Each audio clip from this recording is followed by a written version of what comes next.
entities. Entities were formed that are called the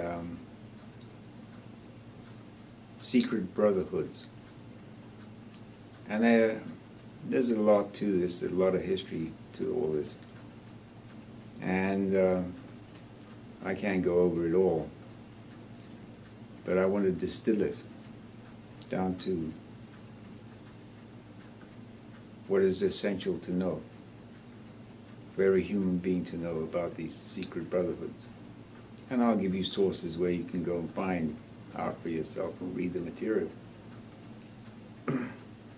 And they come mainly from Rudolf Steiner in his book, 2 volumes of what is titled The Karma of Untruthfulness, volumes 1 and 2. And then there's another book called The Secret Brotherhoods and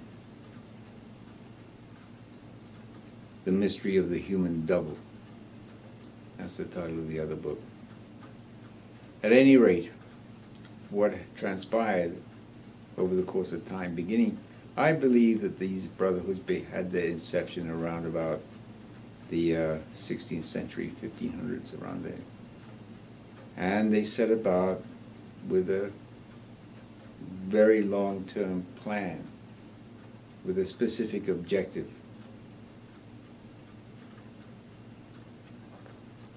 And initially there were 2 factions of these brotherhoods, and they were at odds with one another.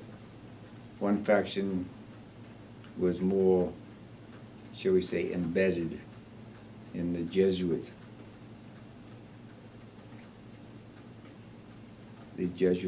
lodges, as they're called, and the other faction was embedded in the Masonic lodges, the Freemasons.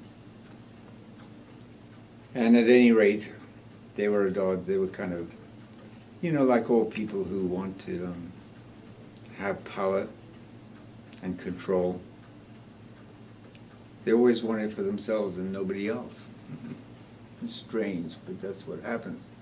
They want to be in control and have total power and wealth and riches and so forth. And anyway, they finally came to an agreement to work together. And this happened after the 30-year war that took place in Europe. And they divided up their responsibilities. The Jesuits and the Freemasons. Now I need to talk about and introduce you to 2 other spiritual realities who are called the opposing spiritual powers. And the names of these 2 powers, actually there's 3 of them, but the most important ones to know about it at this point in time, as far as history goes, because the 3rd one is making their appearance around about now, the 3rd opposing power, are called Lucifer and his hosts, and Ahriman and his hosts. Now Lucifer and Ahriman don't work together. It just so happens that their particular goals for themselves happen to dovetail. So that actually, even though they don't consult with one another as such, their aims are such that they aid each other, although they all have different aims. And everybody has Lucifer and Ahriman within them. This is just a fact of life. In fact, if you want to say what is the actual human identity, fundamental, essential human identity, is that we have in the center of our being, whether we know it or not, Christ. And this applies to everybody. I mean, everybody on earth, irrespective of your belief system or your religious creed or your color. The fundamental human identity of every human being is Christ in the center, and on the one hand Lucifer, and the other one Ahriman. This is very important to understand. So in other words, Ahriman and Lucifer work from within us, and we have characteristics and behavioral traits which are Luciferic and Ahrimanic. Now I can't go into a lot of detail about that at this point in time, but I will definitely go into that over the course of the Mobuku Chronicles. Now,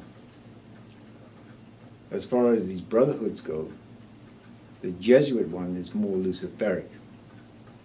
In other words, it takes, and this is my surmising, it takes its instructions from Lucifer, whereas the Freemasons taken from Ahriman.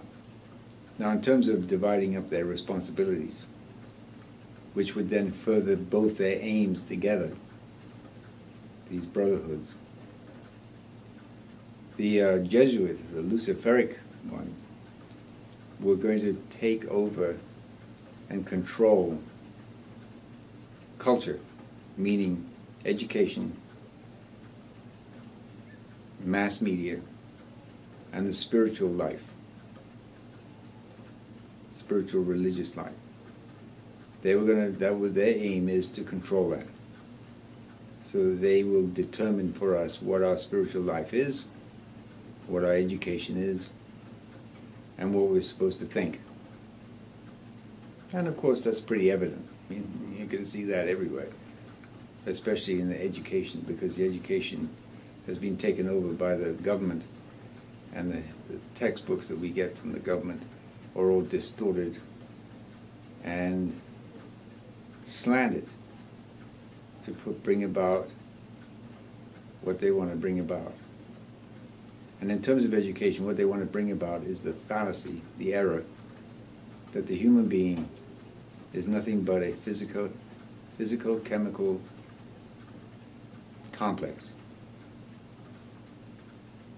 That we don't have a soul, or an etheric body, soul being the astral body, or an ego. That we are simply, essentially, walking physical-chemical automatons. And everything we do and say and feel and think are simply the result of chemical processes that go on in the human organism. And they've largely succeeded in inculcating that in everybody. I mean, if you ask people what they think they are as human beings, in other words, what is the human being? What am I? What am I? Not who am I?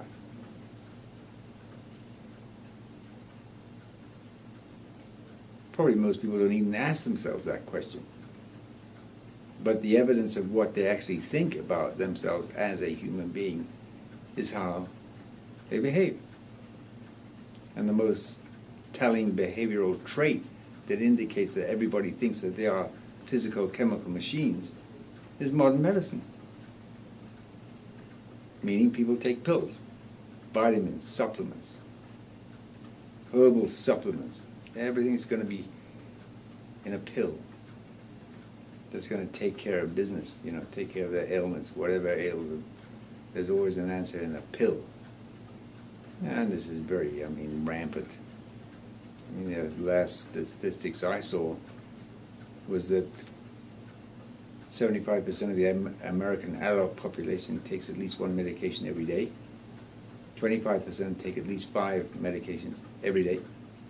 And this doesn't count vitamins and mineral supplements, which are also medications. And not to mention the fact that an average of 3,500 people are killed every week as a result of taking their medication, who are not deliberately committing suicide, at least not consciously. And then as far as the spiritual life, well, there is no spiritual life today, basically. There really isn't. Yeah, people go to church and there's all this and that, but it's all an empty shell. There's really nothing there.